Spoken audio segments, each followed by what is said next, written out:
Colombia. En general también hubo otros aspectos de la problemática interna de Colombia con las drogas. Esta presentación más académica, yo quisiera dar un paso más allá de la academia para decirles que lo que la academia cree que debe pasar o indica que ya está pasando. Ahora ya vamos a llegar a lo concreto. La presentación que voy a hacer, si logro ver las diapositivas de una presentación que dura varias horas, normalmente, como traté de resumirla lo máximo posible, y tiene que ver. Está en trabajo. Yo nunca usé lo que y cuando funciona acaban viendo con la foto y no se le prepara para trabajos conocido por eso, pero que pasa al final cuando tiene que salir.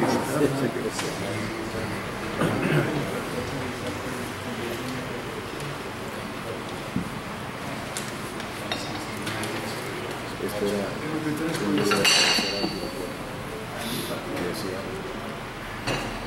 periodistas toros, se los citaban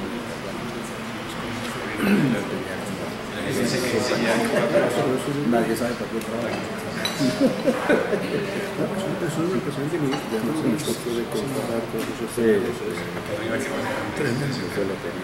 Ahí en la mesita de noche.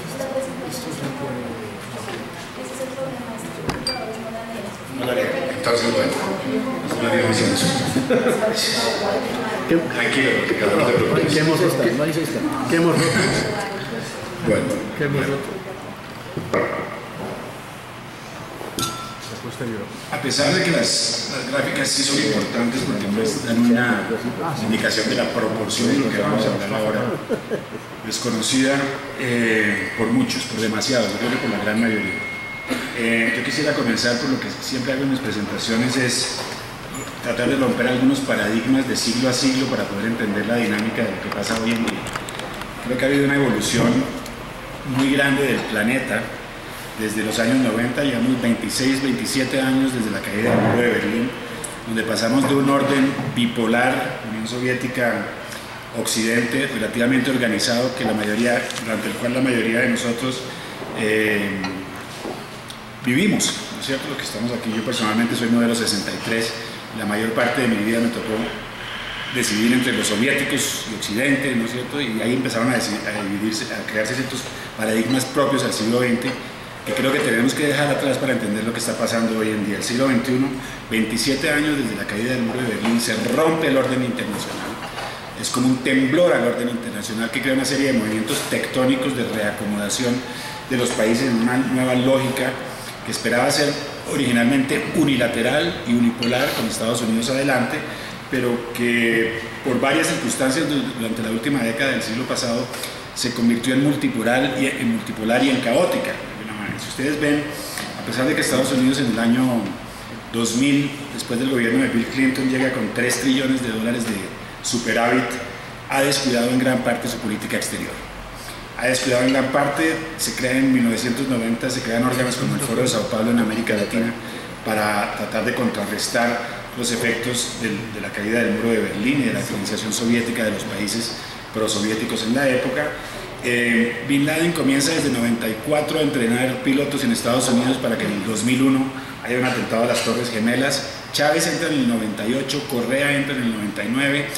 Se empieza a crear un nuevo movimiento tectónico que trata de redefinir el orden mundial en el siglo XXI. Irán, por su lado, llega a la región en el 2005, interviene en la región de manera significativa a través de Hugo Chávez. Se desarrolla lo que llaman el socialismo del siglo XXI y estamos donde estamos hoy en día. Pero hay paradigmas que hay que cambiar. Yo personalmente hice una presentación recientemente sobre paradigmas y yo creo que uno de los principales paradigmas que tenemos que romper es el de la derecha y la izquierda, pasar a un paradigma de crimen contra civilización, ¿cierto? Porque ahí, cuando se trata de seguridad, no hay ideologías políticas que entren, fuera que estamos desfasados, ¿no es cierto? Llevamos 200 años cargando un paradigma totalmente inútil, a mi modo de ver.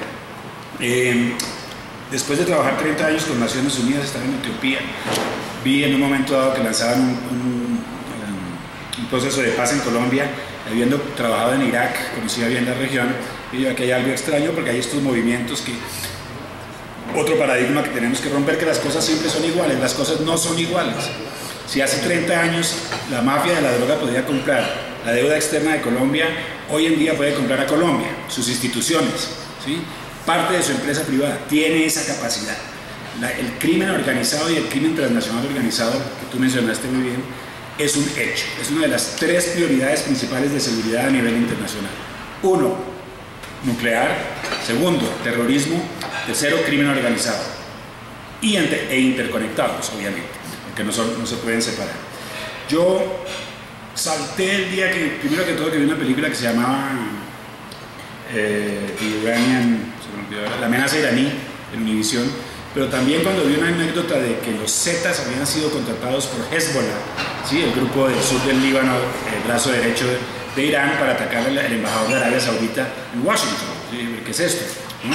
Islámicos contratan a carteles para fines políticos. Ahí ven ustedes cómo se empiezan a mezclar las cosas. Tenemos un tinglado muy diferente al del pasado, precisamente por ese desorden y ese caos tectónico, porque el mundo no se ha vuelto a acomodar. Llevamos 27 años de desacomode desde que se acabó la Segunda Guerra Mundial. Tanto que está Norcorea todavía, ¿sí?, tratando de cambiar su porción de poder en Asia. Tenemos un nuevo factor, que es el crimen transnacional organizado. ¿Cuán importante es el crimen transnacional organizado, a pesar de haberlo mencionado de tercero en términos de cuestiones de seguridad a nivel internacional? El crimen transnacional organizado tiene una cifra anual de 2.1 trillones de dólares. Vamos a poner en cifra lo que tú decías. 2.1 trillones de dólares. Pónganlo en perspectiva con el PIB colombiano, 290.000 millones.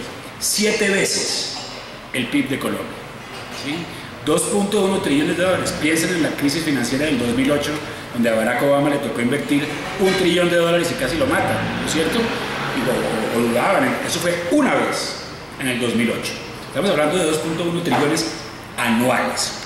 Las conexiones, para crear este tipo de fortunas, se crea una red global, efectivamente, sin regulación, y tenemos que aceptar que vivimos en un mundo, y esa es otra de los paradigmas que hay que cambiar, global versus nacional. Lo que pasa en Colombia, y lo he dicho a través de mis 2 libros, tiene una causalidad externa tan grande que lo que decidimos a nivel interno se reduce de manera significativa.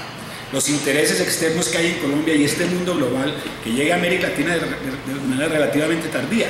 Sí, África es cosmopolita, Asia es cosmopolita, Europa es cosmopolita. Nosotros somos casi todos hispanos y casi todos católicos, incluyendo, bueno, Brasil con su portugués, pero somos muy latinos. Nos está llegando esa globalización de manera totalmente inesperada, ¿sí? Empezaron a aprovechar la globalización, sobre todo, como mencioné anteriormente, movimientos como el socialismo del siglo XXI y el Foro de Sao Paulo, pero quien más creció y quien más aprovechó la globalización fue el crimen transnacional organizado, desde todo punto de vista. Cuando uno ve entonces las cifras, de esos 2.1 trillones de dólares, hablamos de 322.000 millones de dólares en droga. Pongan en perspectiva lo que entregó las FARC, por favor, ¿no es cierto? 300 anuales, ¿sí? Del cual lo más grande es la cocaína, el segundo viene la heroína y las metanfetaminas. Cuando ustedes ven, lástima que no veamos las gráficas, los flujos de crimen transnacional organizado conectan desde Nueva Zelanda, ¿sí?, hasta la Patagonia, a Colombia, América Central. ¿Y qué es el crimen transnacional organizado? Dice, bueno, ¿y dónde encontramos al jefe? ¿No es cierto? ¿A dónde era que era? No, el crimen transnacional organizado tiene una estructura orgánica muy diferente a las del pasado, con estructuras híbridas. Hay obviamente ciertos organismos con el organigrama funcional de la mafia, ¿no es cierto? La mafia y sus séquitos, pero hoy en día es orgánico. Y lo que se trata de evitar en estos países, que ya pasó en Venezuela, que ya pasó en Guinea-Bissau, y hablamos ahora del tráfico a través del África, es que se crea un campo propicio para que se desarrolle el crimen transnacional organizado, ¿no? Y es orgánico, por ende es también volátil, ¿no es cierto? En el crimen internacional organizado se crean alianzas, sea permanentes, como alianza que tiene FARC con Hezbollah para traficar cocaína a través del norte del África hacia Europa, 4 millones de consumidores, y está ese mercado a full, quiere decir que está en línea con el crecimiento de cultivos en Colombia, ¿sí? Pero también tiene incidencia, y me uno a eso, y ese es el título de mi presentación, en la gobernabilidad. Ha llegado a tal punto el poder financiero del crimen transnacional organizado que la naturaleza misma, ¿sí?, no es la del pasado, porque ya hay tal cantidad de plata que se involucran nuevos actores que se llaman los jugadores grises, que son ¿quién? La política, los empresarios, los grandes bancos y los grandes medios de comunicación, ¿sí? Sin Estado y sin empresa, desafortunadamente, la mafia no tiene manera de avanzar, ¿sí? ¿Cuál es la estrategia?